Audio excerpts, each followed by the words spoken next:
So redness relief before makeup, and this is part of my Wednesday reset video, and that's also incorporated with the foundation series.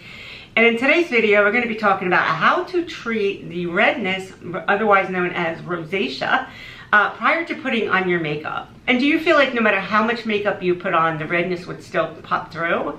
And the truth is that foundation isn't the first step to covering up the redness. There are so many other steps that we need to do prior to putting on our foundation that will help our makeup look more seamless on the skin, and also help with the redness, so that whether or not we are wearing makeup, if we need to go in there with a foundation, we don't want to go in there with anything that's too heavy to cover it up. We really just want to kind of sheer it out so it doesn't look as pronounced. So today I'm going to be sharing with you some things that you can do prior to putting on your makeup, as well as some primers that work really well prior to your makeup too. So why does the redness happen? So much of it is genetics. Another part of it is, for me anyway, was sun exposure and not wearing any protection out in the sun. And you know, it's otherwise known as rosacea, broken capillaries, over-exfoliating. I mean, I grew up during the era of using that, what was it called? The apricot scrub, where I used to feel like if I went in there and scrubbed the heck out of my skin, and because my skin was dry, that would help produce maybe more oil and just kind of remove any of the dry patches that I had on my skin. And here all along it was just making my skin worse. So over-exfoliation, being too rough with my skin, and not wearing sun protection really just damaged my skin. And now as a mature woman, it's just that my skin is getting thinner, it's getting so much more prone to that redness. I just came in from outside. You can see that my cheeks are very red. So even if it's a little warm out and if I've been out in the sun, it's like the redness just pops right back out.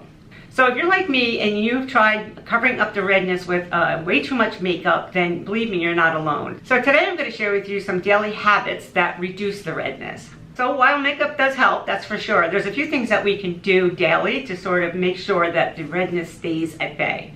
And number one is definitely wearing like an SPF no matter what, right? Even on those days where it looks cloudy out. So many times I've gotten, oh, it's raining out, it's cloudy, and then 2 hours later I'm out there and the sun is beating down, and I was like, oh my God, I should have put on that SPF.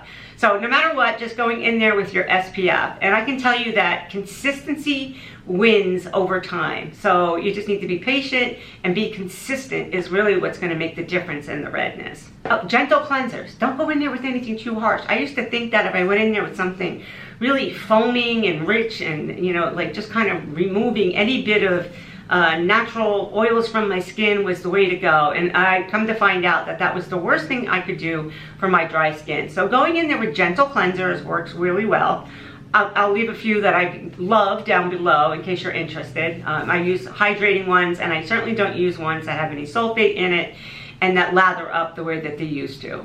Keeping your skin hydrated, yeah, that's key. So at night, just make sure that you have a lot of moisturizers on, things with anything with ceramides in there, anything just to lock in that moisture. The redness goes hand in hand with the dryness, so you want to make sure that you're locking in as much hydration as possible. Looking for calming ingredients, right? Again, we want to go in there, we want to treat it, but we don't want to treat it with the wrong products.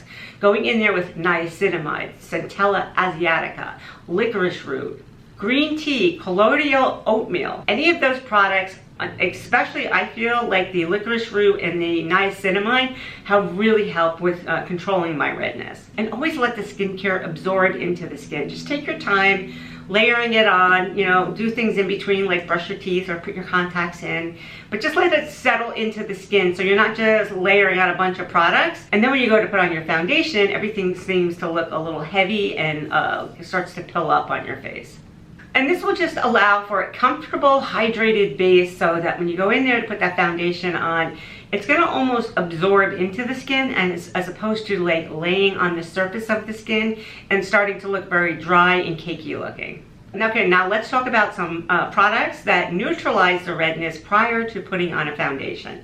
And one of my favorites is this one here from Smashbox. It is the Photo Finish Correct Anti-Redness Primer. It has algae silkscreen complex, and you simply just need to smooth it over clean skin, wear alone or under makeup. So you can actually use this alone or you can just put your makeup on over the top of it. Now, the important thing is here with this here is you only want to use this where you have the redness. You don't want to go in and put these primers all over your entire face, because what it's going to do if you go in there and start putting too much green on your face is you're going to look very washed out, and you're going to look flat and like an alien probably. So what I like about this particular primer is that it has a soft green finish, and it really just absorbs into the skin very nicely. And I'm going to show you in a minute how it looks. Okay, so let's go in the areas where it's very evident that I have a lot of redness, and you can see it right here. So we're going to take just a little bit, and we're going to tap that in here, and we're going to kind of just smooth that out over that red area. Now I have broken capillaries here too. Now, if you have it here and then you have it on your nose, go ahead and put it on your nose. If you have it on your chin, go ahead and put it on your chin. But you can see already how that just kind of took it down a few notches. And this can work really well with sunburn too. So you can see I'm only using a little bit, and I'm just kind of pressing it into the skin where that redness is. So I can leave my skin looking just like this if I choose, but you see it doesn't look nearly as red as it was. Or if you're interested, what I'm going to be doing in my next video is I'm going to be going in and I'm going to be showing you what the NARS Light Reflecting Foundation looks like on my mature skin. And again, this is all part of my Mature Beauty foundation series, where we're talking about primers and skincare to help treat some of those problem areas, and going ahead and using a foundation that works really well for mature women. So if that interests you, I'm going to leave the video listed right up here so that you can watch that video next.